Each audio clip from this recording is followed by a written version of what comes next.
সমাজের যেমন ডাকাত আছে, নামাজের এমন ডাকাত আছে। বলবেন হুজুর, নামাজের ডাকাত কে?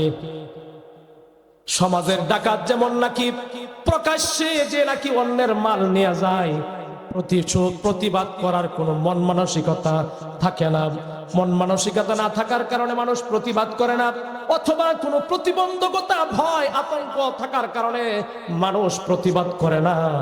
ঠিক সমাজের এমন কিছু মানুষ আছে যেই মানুষগুলো ফজর নামাজ পড়ে না, জোহর পড়ে না, আসর পড়ে না, মাগরিব পড়ে না, ইয়াশা পড়ে না, একদিন নয়, 2 দিন নয়, নাবালেগ অবস্থায়ও পড়ে নাই, যৌবন বয়সেও পড়ে নাই, এখন বার্ধক্যে পরিণত হয়ে চুল দাড়ি সাদা হতে চলেছে, এখনো পর্যন্ত নামাজ পড়ে না। হয়তোবা কেউ নিজের মন চায় না, এজন্যই তাকে বলে না, কেউ বা নিজের লজ্জার শরমের প্রতিবন্ধকতার কারণে বলে না, আছে না নাই? তাহলে সমাজের ডাকাত যদি হয় প্রকাশ্যে ডাকাতি করতেছে, প্রতিবাদ করার প্রতিবন্ধকতা অথবা মন মানসিকতা না থাকার কারণে প্রতিবাদ না করলে যদি সে সমাজের ডাকাত হয়, তাহলে নামাজ কাজা করার কারণে তাকে কেউ কোনো প্রতিবন্ধকতা থাকার কারণে কিছু বলে না, অথবা মন মানসিকতা না থাকার কারণে কিছু বলে না। আমি বলবো ওই লোকটা যেমন সমাজের ডাকাত, যেই লোকটা অবলীলায় নামাজ কাজা করছে, বললেও সে তার কোনো কাজ হয় না, সে নামাজের ডাকাত। কথা বলেন ঠিক না ঠিক? सलाम उस पर कि जिसका तज़किरा इबादत है। सलाम उस पर कि जिसकी जिंदगी रहमत ही रहमत है। बलगल औला बिकमालिही हसनत जमीउ खिसालिही। सल्लो अलैहि व आलिही। अल्हम्दुलिल्लाहि रब्बिल आलामीन।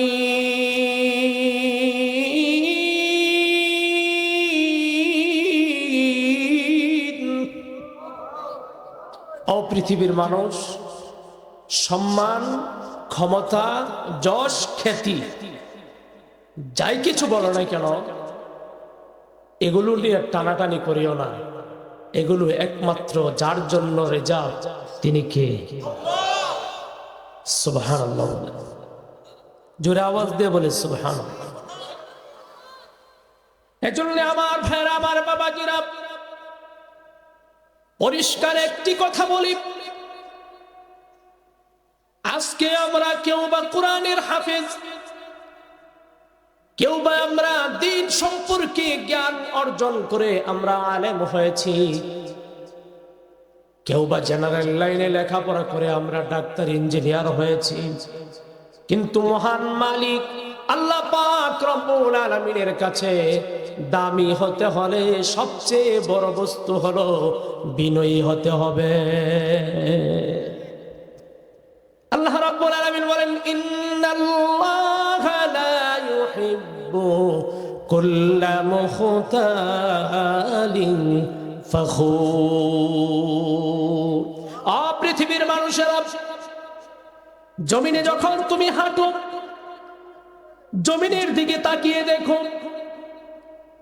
সেই জমিন তোমার সাথে কি ধরনের আচরণ করে। মাটির দিকে তাকিয়ে দেখো, মাটিকে যখন খনন করো তখন খনন হয়ে যায়। এই মাটি দিয়ে যখন তুমি কোনো উঁচা টিলা বানাইতে চাও, সেই মাটি তোমাকে কোনোদিন না করে না। ওই মাটিতে যখন নাকি তুমি হাল চাষ করো, মাটি ধুক্কু পায় কিন্তু উফ বলে চিৎকার করে না। তার কারণ হলো আল্লাহ রাব্বুল আলামিন মাটির মাঝে বিনয়ের গুণদান করেছে।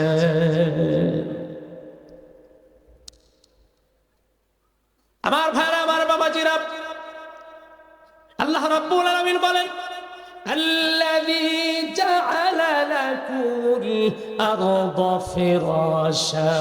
আমি আল্লাহ রাব্বুল আলামিন তোমাদের চলতে ফিরতে বসবাসে যে জমিনকে তোমরা দেখছো, আমি আল্লাহ এই জমিনকে তোমাদের জন্য বিছানা স্বরূপ বানিয়েছি।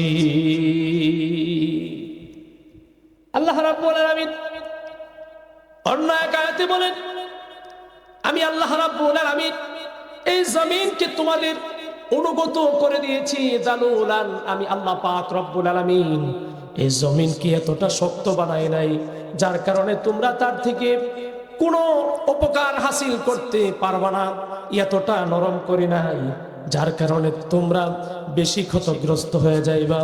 আমি আল্লাহ রাব্বুল আলামিন এই জমিনকে নরম এবং শক্ত দুটোটার মাঝামাঝি তোমাদের জন্য বানিয়ে দিয়েছি। এখান থেকে শিক্ষা গ্রহণ হলো, কোন মানুষ যখন নাকি মাটির মতো হয়ে যাবে, যখন শক্ত হওয়ার সে শক্ত হবে, আর যেখানে নরম হওয়ার সে বিনয়ের সাথে নরম হয়ে যাবে। মাটি যেমন নাকি দালান কোঠায় লেগে দামি হয়ে যায়, মাটি যেমন নাকি নরম হয়ে চাষাবাদের ক্ষেত্রে দামি হয়ে যায়, একজন মানুষ যদি নরম এবং শক্ত অর্থাৎ বিনয়ী হয়ে যায়, সেই মানুষটা আল্লাহ পাক রব্বুল আলামিনের কাছে দামি হয়ে যায়।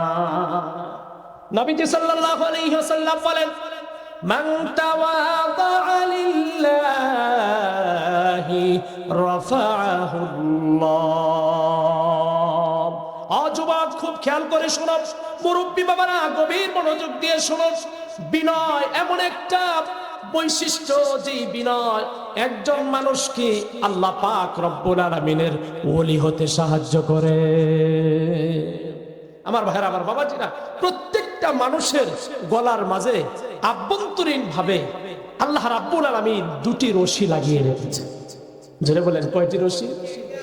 একটি রশি আল্লাহ রাব্বুল আলামিন এই গলার মাঝে আল্লাহ তাআলার হুকুমের রশি লাগিয়েছেন। এই রশির মাথা গিয়ে আল্লাহ রাব্বুল আলামিনের আরশের খুঁটির সাথে বাঁধা হয়েছে। আরেকটি রশি গলার মাঝে বেঁধে জাহান্নামের তলদেশে সেই জাহান্নামের কোনো একটা বস্তুর সাথে লাগিয়ে রাখা হয়েছে।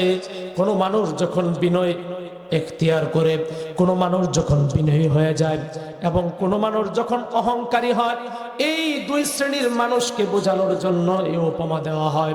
কোনো মানুষ যখন নাকি অহংকারী হয়, কোন মানুষ যখন নাকি দাপট দেখায়, কোন মানুষ যখন নাকি অর্থের দাপট দেখায়, কোন মানুষ যখন নাকি ক্ষমতার দাপট দেখায়, ক্ষমতার আর অর্থের দাপট দেখিয়ে শিক্ষা এবং যোগ্যতার দাপট দেখায়, এই দাপট দেখায় যখন উপরের দিকে এভাবে টান করে বলে, বেটা আমার সিনোস, আমি কেডা? ঠিক না বেটি? আমি কেডা? আমি একটা বেডা। কথা কন, ঠিক না বেটি? এক বুজুর্গ যাচ্ছে, নামাজের দাওয়াত দিচ্ছে, আমার চিনেন, আমি বহু কাজ করি, অনেক ব্যস্ত মানুষ আছে না নাই? সমাজে এমন যুবক আছে না নাই? মুরব্বী বাবা দাওয়াত দিল, বাবা রে তোদের বয়সটা আমারও গেছে, কিন্তু জীবনে ভুল করছি, এই ভুল আর তোরা করিস না। কথা কোন ঠিক না? ওয়াজ নসিহত বহুত করবেন, জায়গা মতো গিয়া করেন, এখানে করলে কোনো লাভ নাই। ওই যুবক বলে, হুজুর আপনি আমাকে চিনেন? মানে বুঝাইতে চাইতেছে আমি ইউনিয়নের চেয়ারম্যান, আমি বিএনপি আওয়ামী লীগের জাতীয় পার্টির জামাতের নেতা, আমার বহু কাজ, আপনার তো কোনো কাম নাই, মসজিদে যান গিয়ে তাসবিহ পড়ি। কত কম ঠিক না ঠিক? বেটা চিনি, কি বলে চিনি? আমাকে চিনেন? চিনি? আমাকে আমার পরিচয় বলে।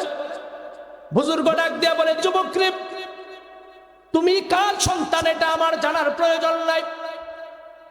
তুমি চৌধুরী বংশের লোক নাকি ফকির বংশের লোক এটা আমার জানার প্রয়োজন নাই। তুমি কি এলাকার বিএনপি করো নাকি আওয়ামী লীগ নাকি জামাত, কোন দল করো সেটা আমার জানার প্রয়োজন নাই।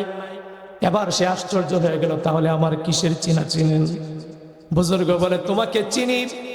কুন্তি কুন্তা, তুমি একজন তাকুনা জিফাতান, তুমি সামান্য একটা নাপাক পানি ছিলা। তুমি এমন একটা নাপাক পানি ছিলা যে নাপাক পানির নাম নিতেও মানুষ লজ্জা করত। তোমার শুরুটা হয়েছে, আমার শুরুটাও হয়েছে এমন নাপাক পানি থেকে এমন একটা বস্তু থেকে যেই বস্তুর নাম নিতেও মানুষ লজ্জা করে। কথা কোন ঠিক না বে ঠিক?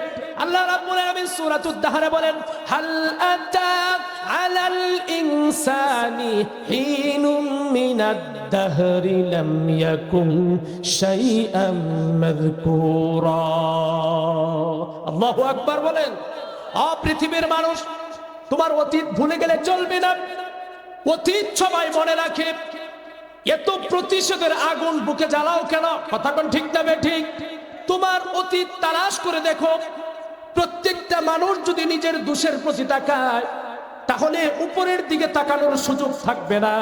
সে যত বড় বুজুর্গই হোক, যত বড় পীর সাহেব হোক, যত বেনামাজি আর কাফের বেঈমান যেই হোক না কেন, যদি নিজের দোষগুলোর দিকে তাকায়, তাহলে কোনো মানুষ চেহারা উপরের দিকে তুলবে না। ঠিক না বে ঠিক? এবার বুজুর্গ বলছে, তুমি তো ছিল নাপাক একটা পানি, যেই পানির কোনো অস্তিত্ব ছিল না। আল্লাহ রাব্বুল আলামিন কোরআনে বলেছেন এমন একটা অবস্থা, যেই অবস্থাটার নাম মানুষ নিত না। সেখান থেকে আল্লাহ রাব্বুল আলামিন তোমাকে দামি করেছেন। আল্লাহু আকবার বলে। আল্লাহ রাব্বুল আলামিন বলেন, ওয়ালাকাদ কাররামনা বানি আদম, আমি আল্লাহ পাক নিজ গুণে নিজ কুদরতে মানুষকে দামি বানিয়েছি।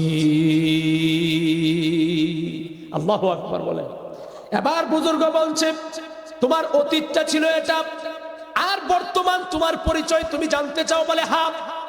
বুজুর্গ ডাক দিয়া বলে, যুবক রে,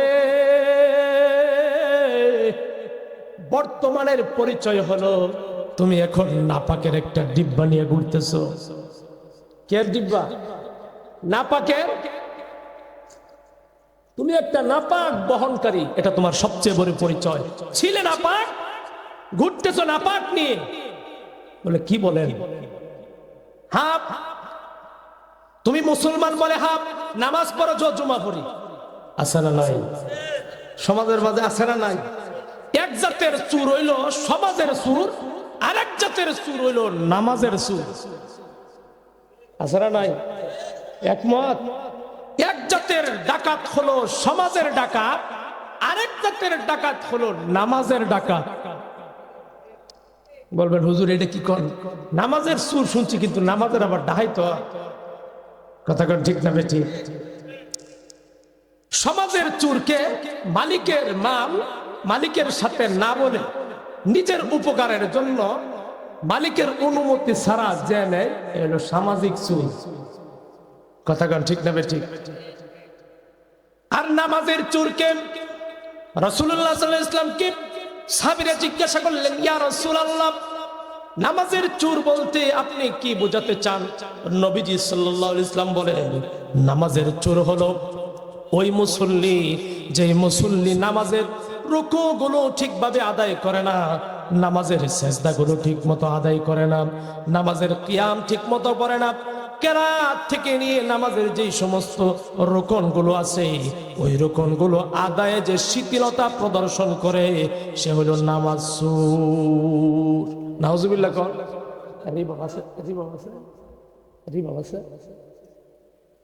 সে হলো নামাজের চোর।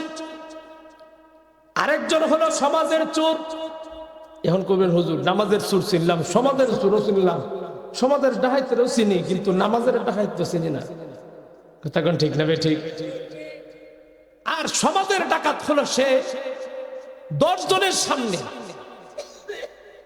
সে চিন্তাই করে নিয়ে যাবে, ঠেক দিয়ে নিয়ে যাবে, সবাই তার দিকে তাকিয়ে থাকবে, বলার ক্ষমতা, জোরে বলেন, বলার ক্ষমতা নাই। এটাকে বলা হয় ত্রাস, করে যে সন্ত্রাস। এটা হলো ডাকাতি, করে যে ডাকাত। কথা কোন ঠিক না ঠিক? ওই কথা বোঝানোর উদ্দেশ্য না। সমাজের যেমন ডাকাত আছে, নামাজের এমন ডাকাত আছে। বলবেন হুজুর নামাজের ডাকাত কে? সমাজের ডাকাত যেমন নাকি প্রকাশ্যে যে নাকি অন্যের মাল নিয়ে যায়, প্রতিবাদ করার কোনো মন মানসিকতা থাকে না। মন মানসিকতা না থাকার কারণে মানুষ প্রতিবাদ করে না, অথবা কোনো প্রতিবন্ধকতা, ভয়, আতঙ্ক থাকার কারণে মানুষ প্রতিবাদ করে না। ঠিক সমাজের এমন কিছু মানুষ আছে যেই মানুষগুলো ফজর নামাজ পড়ে না, জোহর পড়ে না, আসর পড়ে না, মাগরিব পড়ে না, এশা পড়ে না, একদিন নয়, 2 দিন নয়, নাবালেগ অবস্থায়ও পড়ে নাই, যৌবন বয়সেও পড়ে নাই, এখন বার্ধক্যে পরিণত হয়ে চুল দাড়ি সাদা হতে চলেছে, এখনো পর্যন্ত নামাজ পড়ে না। হয়তোবা কেউ নিজের মন চায় না, এজন্যই তাকে বলে না, কেউ বা নিজের লজ্জার শরমের প্রতিবন্ধকতার কারণে বলে না, আছে না নাই? তাহলে সমাজের ডাকাত যদি হয় প্রকাশ্যে ডাকাতি করতেছে, প্রতিবাদ করার প্রতিবন্ধকতা অথবা মন মানসিকতা না থাকার কারণে প্রতিবাদ না করলে যদি সে সমাজের ডাকাত হয়, তাহলে নামাজ কাজা করার কারণে তাকে কেউ কোনো প্রতিবন্ধকতা থাকার কারণে কিছু বলে না, অথবা মন মানসিকতা না থাকার কারণে কিছু বলে না। আমি বলবো ওই লোকটা যেমন সমাজের ডাকাত, যেই লোকটা অবলীলায় নামাজ কাজা করছে, বললেও সে তার কোনো কাজ হয় না, সে নামাজের ডাকাত। কথা বলেন ঠিক না ঠিক? আমার ভাইরা, আমার বাবাজিরা, ওই যুবক ডাক দিয়ে বলে, হুজুর আমি নাকি নাপাকের ডিব্বা নিয়ে ঘুরছি, কিভাবে? বলে নামাজি। হ্যাঁ। কিসের নামাজি? 5 ওয়াক্ত নামাজ পড়ি না, কিন্তু জুমার নামাজ পড়ি। হুজুর বলে, জুমার নামাজ পড়ো, ঠিক আছে, ওযুর ভাঙ্গার কারণগুলো জানো? জানি। ওযু ভাঙ্গার কারণগুলো কি? সকাল ছোটবেলায় বক্তব্য পড়ছিল, ওযু ভাঙ্গার কারণগুলো যখন বলতে শুরু করেছে, সবগুলো ভিতর থেকে যা বের হচ্ছে, এগুলো বের হওয়ার কারণে ওযু ভেঙে যায়। এমন কিছু বিষয় আছে, এমন কিছু বস্তু আছে, যেই বস্তুগুলো ভিতর থেকে বের হওয়ার কারণে শুধু ওযু নয়, ওযুর সাথে সাথে গোসলও ফরজ হয়। এখানে যদি কেটে যায়, ইমাম সাহেব নামাজ পড়াতে যায়, পিছন দিয়ে একজন টান দিয়া ধরবে, হুজুর আপনার পায়ে ঝুঁকে ধরছে, রক্ত বের হচ্ছে, আপনার পিছনে নামাজ পড়বো না। হুজুর বলে, কেন? রক্ত নাপাক, নাপাক রক্ত বের হওয়ার কারণে আপনার শরীর নাপাক। কথা কোন ঠিক না ঠিক? একজন মানুষ যদি ভিতর থেকে বমি আসে, বমি করার কারণে তার ওযু ভেঙে যায়, আমার বলার উদ্দেশ্য হলো ভিতরে যা কিছু আছে সবকিছুই নাপাক, সবকিছুর নাপাক নিয়ে আমি বহন করে চলছি। কথা বলেন ঠিক না ঠিক? আমার ভাইরা, আমার বাবাজিরা, এবার যুবককে হুজুর বলল, শোনো, তুমি নাপাক ছিলে, নাপাক নিয়ে গড়ছো, তুমি চৌধুরী না ফকির বংশের, এটা আমার জানার বিষয় না। আবার যখন হায়াতে জিন্দেগি শেষ হয়ে যাবে, আবার তোমার শরীরটা নাপাক হয়ে যাবে, মুসলমান হয়েছো, তোমাকে গোসল ছাড়া দাফন দেবে না। ঠিক না ঠিক? আমার ভাইরা, আমার বাবাজিরা, এজন্যই বলছিলাম বিনয়ের বিকল্প নাই। রাসূলুল্লাহ সাল্লাল্লাহু আলাইহি ওয়াসাল্লাম বলেছেন, মান তাওয়াদা লিল্লাহি রাফাআহুল্লাহ, যে ব্যক্তি নাকি বিনয় ইখতিয়ার করে, সেই ব্যক্তিকে আল্লাহ পাক রব্বুল আলামিন নিজের ওলি বানায় নেন। বিনয় কত বড় দামি জিনিস! বলছিলাম, সেই আরশে আজিমের সাথে একটা রশি বাঁধা, জাহান্নামের একটা বস্তুর সাথে একটা রশি বাঁধা। একজন মানুষ যখন নাকি ক্ষমতার দাপটে, অর্থের দাপটে, বংশীয় পরিচয়, শিক্ষার দাপটে যখন নাকি উপরের দিকে তাকায় বলে, আমারে চিনস চিনা, আছে না নাই, তখন বুকটাকে টান দিলে বলুন দেখি কোন রশিতে টান লাগে? আরশের খুঁটির সাথে বাঁধা রশি নাকি জাহান্নামের সাথে? জোরে আওয়াজ দেয়া বলেন। জাহান্নামের সাথে বাঁধা রশির সাথে টান লাগে। যত দাম্ভিকতার অহংকার করে নিচে টান লাগে, অর্থাৎ বোঝায় তুই কিন্তু আসলেও জান্নাতি না, অহংকার করতেছস। ওই নিচের রশি ডাক দিয়ে বলতেছে, তুই উপরের দিকে যতই মাথা উঠায়া কথা বলস, কিন্তু উপরের লোক কিন্তু তুই না। আমার ভাইরা, আমার বাবাজিরা, এজন্যই বলে, মান তাওয়াদা লিল্লাহ, আল্লাহর জন্য তুমি বিনয় অবলম্বন করো, রাফাআহুল্লাহ। একজন মানুষ যখন নাকি একজনের সামনে ছোট হয়, কথা ঠিক না বেটি, তখন তার মাথাটা নিচু হয়ে যায়, তার মন মানসিকতা ছোট হয়ে যায়, সে মাটির সাথে মিশে যাইতে থাকে। তখন আরশের খুঁটির সাথে যেই রশি বাঁধা, ওই রশির সাথে টান লাগে, ওই লোকটা যদি কামলাও থাকে, মজদুরও থাকে, তার বিনয়ের চরিত্রের কারণে আল্লাহ রাব্বুল আলামিন তাকে সমাজের সবচেয়ে দামি মানুষ বানায়া দেয়। এজন্য আমার ভাইরা, আমার বাবাজিরা, আমলের ক্ষেত্রে যে যত বেশি আমি ইচ্ছা করব, আল্লাহ পাক তাকে তত বেশি সামনে অগ্রসর হওয়ার তৌফিক দান করবেন। সুবহানাল্লাহ বলেন। আল্লাহ রাব্বুল আলামিন বলেন, ওয়াস-সাবিকুনাস সাবিকুন,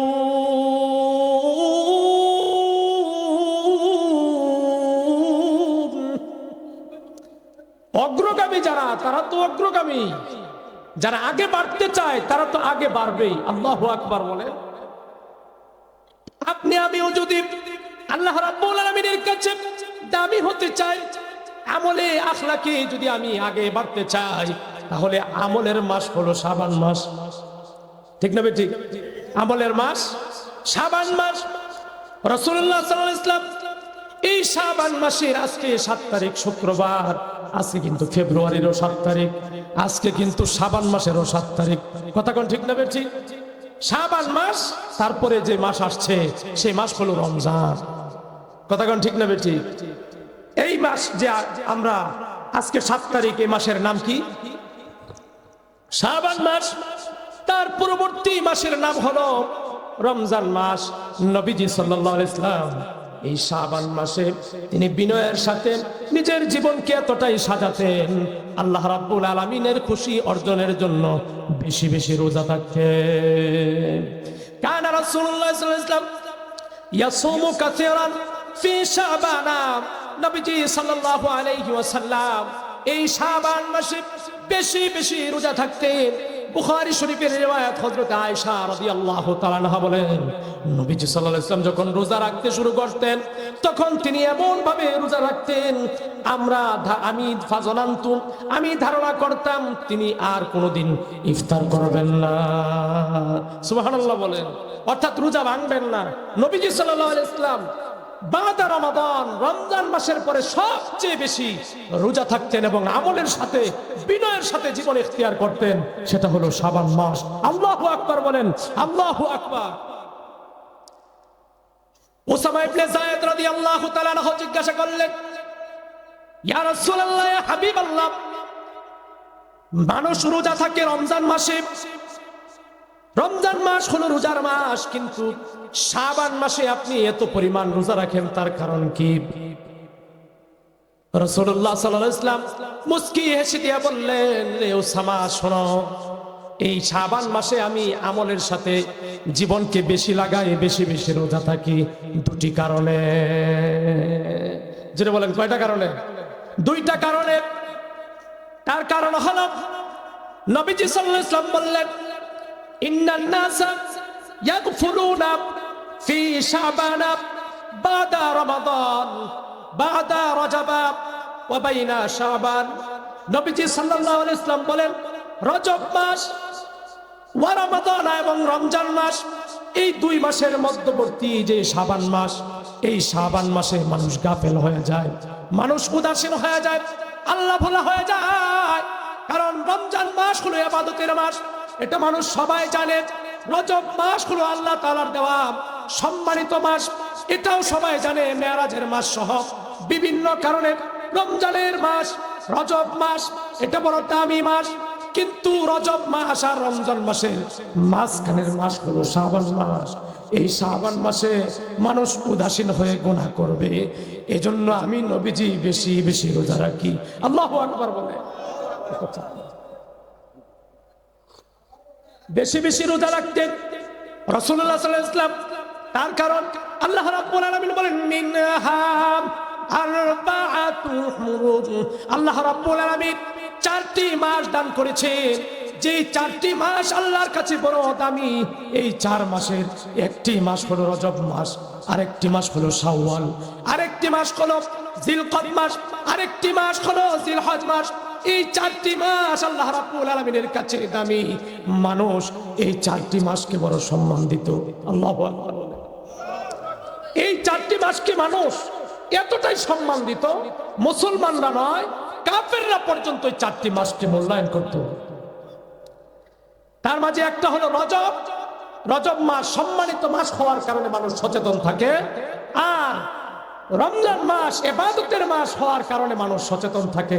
রাসূল বলেন মাঝখানে যে শাবান মাস, রমজানের আগের মাস, এই মাসটাতে মানুষ যেন গাফেল না হয়ে যায়। এ কারণে আমি রাসূলুল্লাহ সাল্লাল্লাহু আলাইহি ইসলাম রোজার মাধ্যমে নিজের জীবনকে বিনয় দ্বারা, আখলাক দ্বারা, আমল দ্বারা বেশি বেশি সাজানোর ফিকির করি। আল্লাহু আকবার বলেন।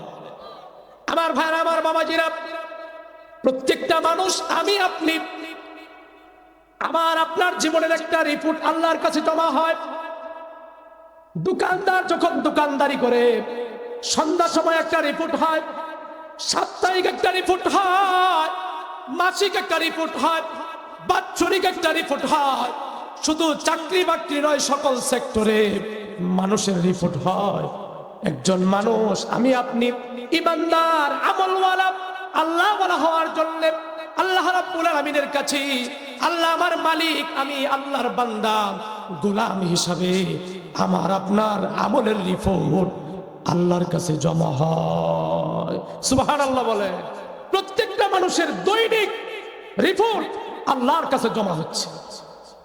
রাত্রিবেলায় যখন হয়ে যায়, সারা রাত্র ইবাদত করে মানুষ, রাতের ইবাদতের ফেরেশতারা এই রিপোর্ট নিয়ে ফজর হওয়ার আগে, অর্থাৎ সূর্য ওঠার আগে, ওই ফেরেশতারা আল্লাহ রাব্বুল আলামিনের কাছে আমার আপনার আমলের রিপোর্ট দিচ্ছে। আবার যখন দিন হয়ে যায়, তারা চলে যায়, আবার আরেক দল আসে, তারাও রিপোর্ট করে, বান্দা নামাজ পড়লো কিনা, বান্দা সত্য বললো কিনা, বান্দা কাউকে ধোঁকা দিল কিনা, বান্দা কি কোনো অকারেন্টের সাথে জড়িত কিনা। প্রতিদিনের রিপোর্ট, দিনের বেলার রিপোর্ট গুলো মাগরিব হওয়ার সময়, সূর্য অস্ত যাওয়ার সময় ফেরেশতারা রিপোর্ট করে আল্লাহর দরবারে নিয়ে যায়। তাহলে দিনেরও রিপোর্ট হয়, রাতেরও রিপোর্ট হয়। এটা হলো বান্দার দৈনিক রিপোর্ট।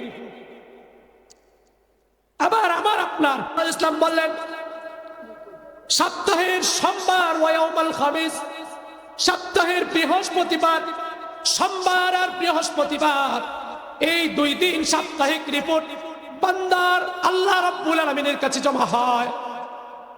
এজন্যই রাসূলুল্লাহ সাল্লাল্লাহু আলাইহি ওয়াসাল্লাম সোমবারে রোজা থাকতেন, নবীজি সাল্লাল্লাহু আলাইহি ওয়াসাল্লাম বৃহস্পতিবারে রোজা থাকতেন। সোমবারেও রোজা থাকতেন, বৃহস্পতিবারেও রোজা থাকতেন। রাসূলুল্লাহ সাল্লাল্লাহু আলাইহি ওয়াসাল্লামকে জিজ্ঞাসা করার পর নবীজি বলতেন যে আমার সাপ্তাহিক রিপোর্ট যেই দিন জমা হবে, সেদিন যেন আমি রোজাদার থাকি। এজন্য আমি এই বৃহস্পতিবার এবং সোমবারে রোজা রাখি। সুবহানাল্লাহ।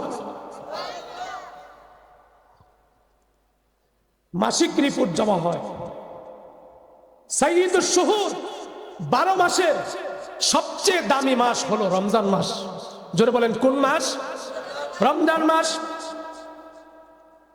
এই মাস হলো প্রত্যেক বস্তুর মাঝে যেমন নাকি সর্দার আছে, ফেরেশতাদের মাঝে তাকায় দেখেন ফেরেশতাদের সর্দার আছে।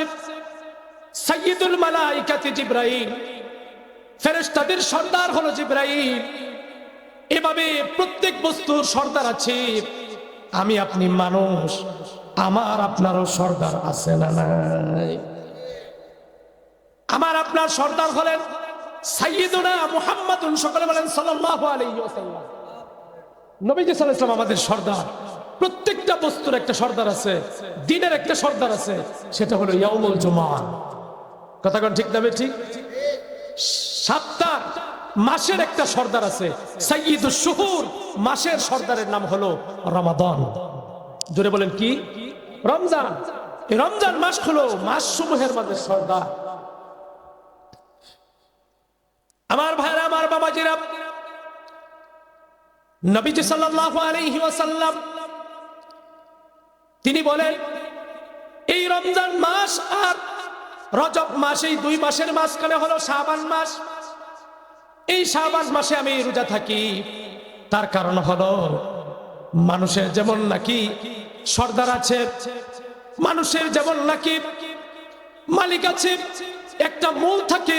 12 মাসের মূল হলো রমজান মাস। রমজান মাস হলো রমাদান ও শাহরুল্লাহ, রমজান মাস হলো আল্লাহর ইবাদতের মাস। ওয়া শাবান ও শাহরি, আর শাবান মাস হলো আমার ইবাদতের মাস। অর্থাৎ নবীজি সাল্লাল্লাহু আলাইহি ওয়াসাল্লাম রমজান মাসের ইবাদত করার জন্য, রমজানের রোজা রাখার জন্য, রমজানের তারাবি পড়ার জন্য, রমজানের ইবাদতের জন্য তিনি প্রস্তুতি নিতেন যে মাসে, ওই মাসটার নাম হলো শাবান মাস। ওই মাসটার নাম কি? শাবান মাস।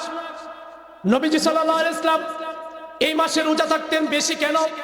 তার কারণ হলো যেমন নাকি দৈনিক রিপোর্ট হয়, যেমন সাপ্তাহিক রিপোর্ট হয়, মাসেরও রিপোর্ট আছে না নাই? আল্লাহ রাব্বুল আলামিনের কাছে 12 মাসের রিপোর্ট জমা হয় যেই মাসে, ওই মাসটা হলো শাবান মাস। আমরা অনেকেই জানি ওই মাসের যে রাত্রটা, ওই রাত্রির নাম হলো লাইলাতুন নিসফি মিন শাবান, সেটা হলো শবে বরাত। সেটা কোন রাত? সেটা হলো শবে বরাত। নবীজি সাল্লাল্লাহু আলাইহি ওয়াসাল্লাম বলেন, এই মাসে আমি বেশি বেশি রোজা থাকি, যেন আমার রিপোর্ট আল্লাহর কাছে, মাসিক রিপোর্ট, বাৎসরিক রিপোর্ট যে জমা হয়, এটা এমন অবস্থায় জমা হোক যে আমি রোজাদার। আল্লাহ রাব্বুল আলামিন বলেন, ওয়াস-সাবিকুনাস সাবিকুনা উলাইকাল মুকাররাবুন, যারা নাকি আমলে অগ্রগামী, তারাই তো অগ্রগামী, তারাই আমি আল্লাহর কাছের লোক। সুবহানাল্লাহ। তারাই কার কাছের লোক? আল্লাহ তাআলার কাছের লোক। এখন বলবেন, হুজুর এই শাবান মাস এত ইবাদত, এত রোজা রাসূল রাখতেন, তার কারণ বললেন এটা হলো রমজানের প্রস্তুতি রাখার মাস। কথা বলেন ঠিক না ঠিক? যেমন নাকি ধরেন ফরজ নামাজ আছে না নাই? ফরজ নামাজ, ফরজ নামাজের আগে সুন্নত আছে না নাই? আছে। সুন্নত কেন? ফরজ নামাজের আগে সুন্নত পড়ি ফরজের প্রস্তুতি গ্রহণ করার জন্য। ধরে বলেন কিসের জন্য? ফরজের প্রস্তুতি গ্রহণ করার জন্য। এজন্যই as-সুনান মুতাম্মিমাতুন লিল ফারাইদ, সুন্নত সমূহ হলো ফরজ বিধান পালনের সহায়ক। তার কারণ দেখেন, ফজরের নামাজ থেকে নিয়ে জোহর পর্যন্ত বিশাল একটা লম্বা গ্যাপ আছে না নাই? এত লম্বা সময়, এই লম্বা সময় যখন নাকি মানুষ দুনিয়ার কাজ করে, ব্যবসার কাজ করে, খেত খামারের কাজ করে, সামাজিক কাজকর্মগুলো করে, তার মনটা কিন্তু একাগ্রতা থাকে না। মনের একাগ্রতা নষ্ট হয়ে যায়, মনটা বিক্ষিপ্ত হয়ে যায়। দীর্ঘ সময় দুনিয়ার বিভিন্ন কাজের সাথে মন বিক্ষিপ্ত হওয়ার কারণে আল্লাহর নবী সাল্লাল্লাহু আলাইহি ওয়াসাল্লাম বলেন, আল্লাহর বিধান যোহরের নামাজ আদায়ের আগে তুমি 4 রাকাত সুন্নত পড়ে নাও। তাহলে কি হবে? এই 4 রাকাত সুন্নত পড়লে পরে মনের যে বিক্ষিপ্ততা আছে এগুলো দূর হয়ে যাবে, একাগ্রতা চলে আসবে, ফরজ বিধান পালনে সুন্নত সহায়ক হবে। কথা কোন ঠিক না? একটা চা নেন, নাহলে গরম পানি হবে। এভাবে দেখেন, এই 4 রাকাত নামাজ যখন আমি পড়লাম, তখন কিন্তু মনটা অনেকটাই নামাজি হয়ে যায়। কথা কোন ঠিক না? ঠিক। মন কিন্তু বিভিন্ন রকমের, নেতা মন আছে না নাই? শিক্ষিত মন আছে না নাই? অহংকারী মন আছে না নাই? চাকরিজীবী মন আছে না নাই? কারো মন কাউকে প্রবোধ দেয়, বেটা তুই বড় চাকরি করস, তুই তো বড় চাকরিওয়ালা। ঠিক না ঠিক? কারো মন নিজেকে বুঝায়, তুই তুই বড় শিক্ষিত, মূর্খ লোকরে সালাম দেওয়ার দরকার কি? তোরে মানুষ সালাম দিবে, তুই মানুষকে সালাম দিবি কেন? তুই তো সমাজের মুরব্বী, আছে না নাই? সমাজের মুরব্বী, এই শেষ। আরে বাবা, সমাজের মুরব্বী ছোট মানুষকে সবকিছু শিখাবে। নবীজি সাল্লাল্লাহু আলাইহি ওয়াসাল্লাম বড়দের হাতে ছোটদের শিক্ষা এবং ধিক্কার দায়িত্ব দিয়ে গিয়েছেন। যদি তাই হয় তাহলে ছোটরা সালাম দিবে কেন? সালাম দিবে বড়রা, ছোটরা শিখবে। কথা কোন ঠিক না ঠিক? এখন আমি আপনি যদি সালামের আশায় বসে থাকি, তাহলে সেটা কি বুদ্ধিমানের কাজ হবে নাকি বোকামি? দূরে আওয়াজ দিয়ে বলেন। আমার ভাইরা, আমার বাবাজিরা, রাসূলুল্লাহ সাল্লাল্লাহু আলাইহি ওয়াসাল্লাম মেরাজের রজনীতে যখন নাকি আল্লাহ রাব্বুল আলামিনের দরবারে উপস্থিত হলেন, আল্লাহর নবী সাল্লাল্লাহু আলাইহি ইসলামকে আল্লাহ রাব্বুল আলামিন তাশাহুদের মাধ্যমে সালাম প্রেরণ করেছেন। আসসালামু আলাইকা আইয়ুহান নবী। আল্লাহু আকবার বলেন। আল্লাহ বলেন আসসালামু আলাইক। আল্লাহ পাক বলেন ও নবী আপনার উপর আমার পক্ষ থেকে সালাম। প্রশ্ন হলো সালাম কে দিলেন, রাসূল নাকি আল্লাহ? জোরে আওয়াজ দিয়ে বলেন। বড় ছোট প্রশ্ন করাও তো কঠিন। এখান থেকে বোঝা যায় সালাম দিবে বড়জন, ছোটজন শিখবে। বড়র মুখ দিয়া যত বেশি সালাম বের হবে, ছোটরা তত বেশি সালাম দিবে। কথা কোন ঠিক না ঠিক? রাসূল তো সালাম দিলেন না, সালাম দিলেন আল্লাহ পাক। সুবহানাল্লাহ বলেন। আমার ভাইরা, আমার বাবাজিরা, আদমকে যখন আল্লাহ সৃষ্টি করলেন, আদম আলাইহিস সালামকে আল্লাহ পাক রব্বুল আলামিন বললেন, আদম এখানে ফেরেশতারা বসা, তুমি গিয়া সালাম দাও। তারা যেটা বলে সেটা তুমি মনে রাখবা। ফেরেশতারা বড় নাকি আদম আলাইহিস সালাম বড়? জোরে আওয়াজ দিয়ে বলেন। ফেরেশতা বড়? মানুষের উপরে কেউ আছে? আদম আলাইহিস সালাম সালাম দিলেন, বোঝা গেল বড় সালাম দিবে শিক্ষার জন্য। কথা কোন ঠিক না ঠিক? আমার ভাইরা, আমার বাবাজিরা, যে কথাটা বলছিলাম, বিনয় মানুষকে কোথায় নিয়ে যায়? আমি যদি মনে করি আমি সমাজের শিক্ষিত মানুষ, আমি সমাজের বড় চাকরিওয়ালা মানুষ, আমি সমাজের বড় ব্যবসায়ী, আমি সমাজের বড় আলিম, আমি সমাজের বড় তাবলিগী, আমি বড় পীর সাহেব, আমি সালাম দিব কেন? আমি বলবো আপনার ভিতরে অহংকার, আপনার ভিতরে বিনয় বলতে কিছু নাই। ঠিক না ঠিক? নবীজি সাল্লাল্লাহু আলাইহি ওয়াসাল্লাম বলেন, যে লোক আগে আগে সালাম দিবে আল বাদি বিস সালাম বারিউম মিনাল কিবির, যে লোক আগে আগে সালাম দিবে অহংকার তার দিল থেকে বের হবে, সে বিনয়ী হবে। আল্লাহু আকবার বলে। এজন্য আমার ভাইরা, আমার বাবাজিরা, বিনয় বড় দামি জিনিস। বিনয় মানুষকে আল্লাহওয়ালা বানায়, বিনয় মানুষকে জান্নাতি বানায়, বিনয় মানুষকে নবীওয়ালা বানায়, বিনয় মানুষকে দিনদার বানায়, বিনয় মানুষকে সমাজের সম্মানী বানায়। ঠিক না ঠিক? এজন্য বিনয় এমন একটা গুণ যে অর্জন করে তাকে সবাই ভালোবাসে, সবাই ভালোবাসে। আমরা ইনশাআল্লাহ বিনয় হতে রাজি আছি তো? বেশি বেশি সালাম দিব, ভিতরে বিনয় আসবে, অহংকার চলে যাবে। অহংকারী মানুষ সে কোনোদিন জান্নাতে যাবে না। নবীজি সাল্লাল্লাহু আলাইহি ওয়াসাল্লাম বলেছেন, লা ইয়াদখুলুল জান্নাতা মান কানা ফি কলবিহি মিসকালু হাববাতিন মিন কিবর। যার দিলের ভিতরে, আমার দিলের ভিতরে থাকো সরিষার দানা পরিমাণ যদি অহংকার থাকে, সেই অহংকারী মসজিদের সভাপতি, অহংকারী মসজিদের সেক্রেটারি, অহংকারী শিক্ষিত আলেম পীর সাহেব, অহংকারী তাবলিগী জিম্মাদার কেউ জান্নাতে যাবে না। নাউজুবিল্লাহ বলে। কারো সান নাই। আমি বড় মানুষ হয়েছি দেখি আমার অহংকারের সুযোগ আছে? জোরে আওয়াজ দিয়ে বলেন, আছে? এজন্যই বিনয় বড় দামি জিনিস, অহংকার বড় খারাপ জিনিস। আল্লাহ পাক রব্বুল আলামিন আমাদেরকে অহংকার মুক্ত হয়ে সমাজে বাস করার তৌফিক দান করেন। সকলে বলে আমিন।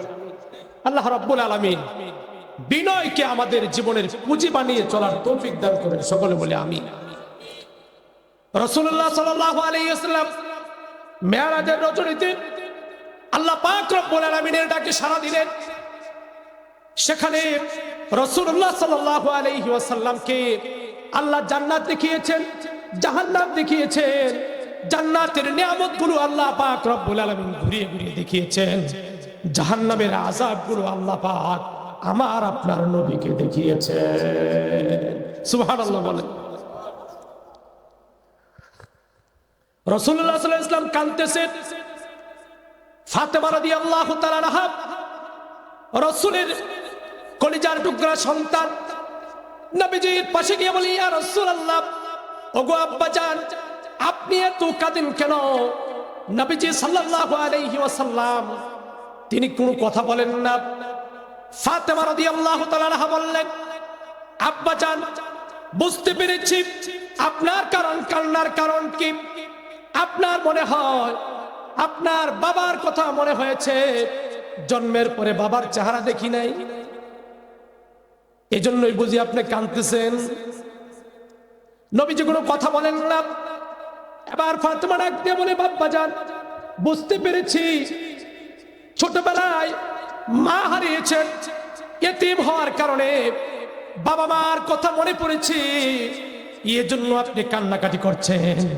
রাসূল কোনো কথা বলেন না। আল্লাহু আকবার বলেন, জোরে আওয়াজ দিবেন, আল্লাহু আকবার। এবার ফাতেমা রাদিয়াল্লাহু তাআলা আনহা পেরেশান হয়ে গেলেন। নবীজি সাল্লাল্লাহু আলাইহি ওয়াসাল্লাম কাঁদতেছেন, চোখ দিয়ে পানি ঝরঝর করে পড়ছে। ফাতেমা বললেন, আব্বাজান, কেন আপনি কাঁদতেছেন আমি বুঝতে পারি না, হয়তোবা আমার মায়ের কথা মনে পড়েছে, আপনি খাদিজা আমার মার কথা স্মরণ করে কাঁদছেন। রাসূলুল্লাহ সাল্লাল্লাহু আলাইহি ওয়াসাল্লাম বললেন, না রে মা।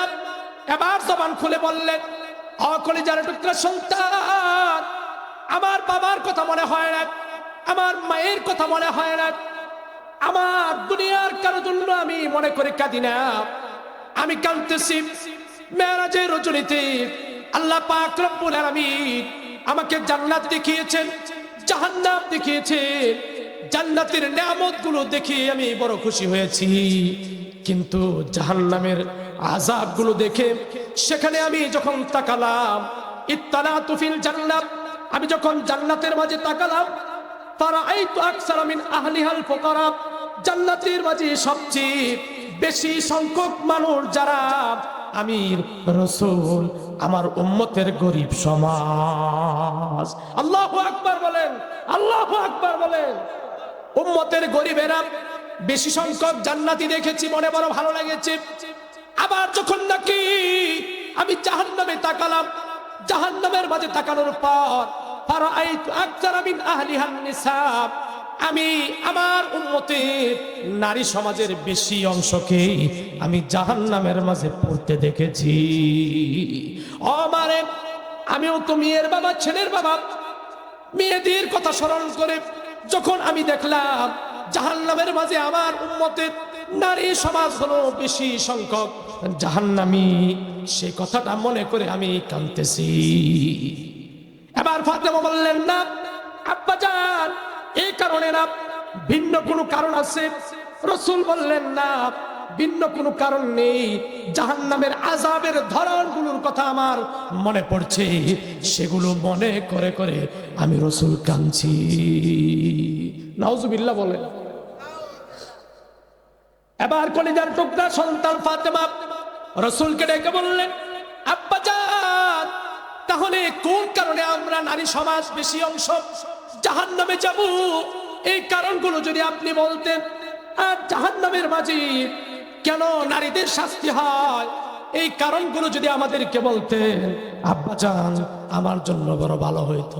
আল্লাহু আকবার বলে। এবার রাসূলুল্লাহ সাল্লাল্লাহু আলাইহি ওয়াসাল্লাম কলিজার টুকরা সন্তান ফাতেমাকে ডেকে বললেন, মারে, জাহান্নামের মাঝে তাকালাম, নারীদের একটি গোষ্ঠীকে আমি জাহান্নামের মাঝে শাস্তি হতে দেখেছি। কি রূপে জাননি? চুলের মাঝে লোহার আংরা দ্বারা বাঁধা, শূন্য আকারে চুলের মাঝে বাঁধা, চুলের মাঝে সারা শরীরের দেহের বর এভাবে চুলের মাঝে বেঁধে জাহান্নামের আগুনে তাকে শাস্তি দেওয়া হচ্ছে। নাউজুবিল্লাহ বলেন। একটা চুলে যদি টান লাগে কত কষ্ট, আর পুরা চুলের মাঝে যখন ভর থাকে, পুরা দেহের ভর শুধু চুলের মাঝে থাকে, একটা নারীকে যদি চুলের মাঝে ঝুলায় রাখা হয় গাছে, কি পরিমাণ কষ্ট হবে, কথা কোন ঠিক না বেটি? এবার রাসূলুল্লাহ সাল্লাল্লাহু আলাইহি ওয়াসাল্লাম বললেন, মারে, তার কারণ কি তুমি জানো কিনা? বলে না। ইয়া রাসূলুল্লাহ, ইয়া হাবিবাল্লাহ, আব্বাজান, কোন কারণে নারীদেরকে শাস্তি দেওয়া হবে, জাহান্নামের আগুনে চুলের মাঝে ঝুলিয়ে রেখে শাস্তি দেওয়া হবে? রাসূল বলেন, নারীদের মাঝে তোমাদের নারী সমাজের কিছু নারী আছে, চুলকে শ্যাম্পু করে, চুলকে পার্লার করে, চুলকে বিভিন্ন রকমের কাটিং ফিটিং করে রাস্তা দিয়া চুলের সৌন্দর্যতা প্রদর্শন করে বেড়ায়, চুলকে ডেকে রাখে না। আছে না নাই? আমি একবার ঢাকা যাইতেছিলাম, এই গত সপ্তাহ মেট্রো রেলে উঠছি, আমিও দাঁড়ায় রয়েছি, আরেকজন মহিলা সেও দাঁড়ায় আছে, তার বাবার সমান বয়স, একজন মুরব্বী সিটে বসা, তার চুল কিন্তু শ্যাম্পু করা। চুল যদি শ্যাম্পু করা থাকে তারপরে আবার জেল মারে, স্বাভাবিক একটু আপনি যুবক হিসাবে কল্পনা করে দেখুন তার চুলের এরিয়া কতটুকু লাগে। মোটামুটি ভাবে ওইদিকে সিটের এক যুবকের নাকে যাইতেছে, আর এই মুরব্বীর দাড়ি মুখ সহ ঘুরে দিতেছে। এই লোক শরমে লজ্জা মাথা নিচ দিয়ে দিয়া বসে আছে। আজকে সমাজের যুবক, সমাজের বৃদ্ধা, সমাজের বৃদ্ধ, আজকে সকল যুবতীদের কারণে লজ্জার মাথা খেয়ে যারা রাস্তায় ঘাটে নেমেছে, চুলের সৌন্দর্যতা প্রদর্শন করে দেখায়, আজকে তাদের কারণে দুনিয়াতে আযাব আসছে। কথা কোন ঠিক না? আমার ভাইরা, আমার বাবাজিরা, এবার রাসূলুল্লাহ সাল্লাল্লাহু আলাইহি ওয়াসাল্লামকে ফাতেমা জিজ্ঞাসা করলেন, আব্বা জান আর কোন কারণে? রাসূলুল্লাহ সাল্লাল্লাহু আলাইহি ওয়াসাল্লাম বললেন, সামনের দিকে একটু আগায় দেখলাম সেখানে আরেক শ্রেণীর নারী আছে, যে সমস্ত নারীদের জিহ্বার মাঝে একটা লোহার বর্শি লাগানো। নাউজুবিল্লাহ বলেন। লোহার আগুন দিয়া যদি লোহাকে তাপ দেওয়া হয়, সেই লোহা যদি জিহ্বা দিয়ে ঢুকিয়ে দেওয়া হয় তাহলে কত কষ্ট। নবীজি সাল্লাল্লাহু আলাইহি ওয়াসাল্লাম বললেন, এমন একটি লোহার বর্শি প্রত্যেকটা নারীর জিহ্বার মাঝে ঢুকায়া ওই বর্শিটাকে উপরে বাঁধা হলো, সারা শরীরের ভার, সারা শরীরের ওজন এই জিহ্বার মাঝে এমন ভাবে তাকে আগুনে জ্বালানো হচ্ছে। রাসূল বলেন, এই সকল নারী হলো সমাজের ওই সকল নারী যে সকল নারীরা পরের কথা নিয়ে নিন্দা করেন, পরকে নিয়ে নেতারা গীবত করে, গীবতের কারণে নারীদেরকে জাহান্নামের মাঝে জিহ্বার মাঝে বর্শি লাগায় শাস্তি দেওয়া হবে। নাউজুবিল্লাহ বলেন। অহংকারী, আর এগুলোর সব গুনাহের মূল হলো অহংকার। এই কথাটা আমি বলতে চাইছিলাম, সব গুনাহের মূল হলো অহংকার। অহংকারের কারণে মানুষ মিথ্যা বলে। অহংকার যদি না থাকে তাহলে মিথ্যা বলবে কেন? কারণ মিথ্যা বলে কেন? নিজের ওয়াইডটা বজায় রাখার জন্য, নিজেকে সেভ করার জন্য মানুষ মিথ্যা বলে। যদি সত্যটা বলে দেয় নিজে অন্যের কাছে ছোট হবে, আর যদি মিথ্যা বলে তাৎক্ষণিক সে বড় হয়। কথা কোন ঠিক না? ঠিক। গীবত করে মানুষ কেন? মূল অহংকার। অহংকারের কারণে কিভাবে গীবত করে? তার নিন্দা বললে সে ছোট হবে, আর আমি তার নিন্দা করলাম মানে আমি প্রশংসিত, আমি বড়। কথা কোন ঠিক না? ঠিক। সব কিছুর মূল হলো অহংকার, আর ইবাদতের মূল হলো বিনয়। একজন মানুষ যদি বিনয় হয়ে যায় সে নামাজ ছাড়বে না। একজন মানুষ যদি নামাজি হয়ে যায় সে বিনয়ী হয়ে যাবে। কথা কোন ঠিক না? ঠিক। এবার রাসূলুল্লাহ সাল্লাল্লাহু আলাইহি ওয়াসাল্লামকে ফাতেমা জিজ্ঞাসা করলেন, আব্বা জান আর কি শাস্তি হচ্ছে? আবার রাসূল বললেন, আরেক শ্রেণীর নারীকে দেখলাম, ওই সমস্ত নারীদের যে স্তন আছে, স্তনের মাঝে বর্শি লাগায়া তাদেরকে ঝুলন্ত অবস্থায় রাখা হয়েছে। রাসূলুল্লাহ সাল্লাল্লাহু আলাইহি ওয়াসাল্লাম বললেন, তার কারণ কি জানোনি? তার কারণ হলো আল্লাহ রাব্বুল আলামিনের দুনিয়ায় তারা অহংকারের সাথে চলেছে, এবং দুনিয়াতে চলতে গিয়ে তারা পরক্রিয়াকে নিজের জীবনের একটা স্বাদ গ্রহণের কৌশল বানিয়ে নিয়েছে। সমাজের অনেক নারী আছে স্বামীর ভাত খায় কিন্তু পরপুরুষের সাথে তাল দেয়। আছে না নাই? ঘর করে স্বামী কিন্তু তাল দেয় ভিন্ন পুরুষের সাথে, মোবাইলে হোক অথবা স্বামী বিদেশ, স্বামী সফরে, সরাসরি হোক। আছে না নাই? তাদের শাস্তি হবে তাদের স্তনের মাঝে বর্শি লাগায়া সারা শরীরের দেহের ওজন সেখানে লাগায় জাহান্নামের আগুন দেওয়া হবে। নবীজি সাল্লাল্লাহু আলাইহি ওয়াসাল্লাম এই কথাগুলো উল্লেখ করলেন। আমার উদ্দেশ্য হলো রাসূল যে সেখানে গেলেন, সেখানে সালাম দিয়েছেন যিনি, তিনি হলেন আল্লাহ পাক। কথা বলেন, তিনি কে? আল্লাহ পাক রব্বুল আলামিন সালাম দিলেন, সালাম দিবে বড়, বড় যখন সালাম দেয় তার বরত্বটা চলে যাবে। বড় যখন সালাম দেয় তার বরত্ব চলে যায়। বরত্ব চলে গেলে বিনয় আসে, বরত্ব চলে গেলে মানুষ সম্মানী হয়। আমি যদি বয়সে বড়, এ কারণে যদি আমি সালাম না দেই তাহলে নিজের ভিতরে বরত্বের ভাব আসলো। আমি শিক্ষায় বড়, সালাম না দেই তাহলে শিক্ষার একটা ভাব আসলো। আমলে বেশি, তাহাজ্জুদ গুজার, এই লোকটা নামাজ পড়ে বা পড়ে না, সে আমাকে সালাম দিবে, তার আমলের বরত্ব আসলো। যতই কিছু করো সবকিছুতেই যদি একটা গুণ ভিতরে আসে, এটা হলো বরত্ব, আনানিয়ত, অহংকার, ধ্বংসের যথেষ্ট। কথা কি আপনাদের বুঝে আসছে? এজন্য এই মাসটা হলো আমলের মাস। এই মাসটা হলো শাবান মাস। রাসূলুল্লাহ সাল্লাল্লাহু আলাইহি ওয়াসাল্লাম বলেন, এ মাসে আমি রোজা থাকি কেন? আমি রোজা থাকি যেন আল্লাহর কাছে বিনয়ী বান্দা এবং ইবাদতগুজার বান্দা অবস্থায় আমার আমলের রিপোর্ট যায়। উসামা ইবনে যায়েদ বললেন, ইয়া রাসূলুল্লাহ, ইয়া হাবিবাল্লাহ, আপনি এই রমজান মাসে বেশি বেশি রোজা থাকেন, তার কারণ কি? রাসূল বললেন, এই মাসে যেহেতু মানুষ গাফেল হয়ে যায়, উদাসীন হয়ে যায়, এই কারণে আমি বেশি বেশি রোজা থাকি। তাহলে বোঝা গেল এই অহংকারের পাশাপাশি মানুষকে ধ্বংসের আরেকটা জিনিস আছে, এটা কি? অলসতা। আছে না নাই? অলসতা আমার নাই। ফজরের সময় যখন ঘুম ধরে, যখন মসজিদের মুয়াজ্জিন আজান দেয়, তখন আমাকে মসজিদে আসতে দেয় না, যে জিনিস, সেটা কি? অলসতা। হাতিয়ার বানায় শয়তান। আল্লাহ রাব্বুল আলামিন কিন্তু অলস না, আল্লাহ কিন্তু গাফেল না, আল্লাহ কিন্তু উদাসীন না। কথা কোন ঠিক না বেঠিক? আল্লাহ রাব্বুল আলামিন বলেন, ওয়া মাল্লাহু বিগাফিলিন আম্মা তা'মালুন।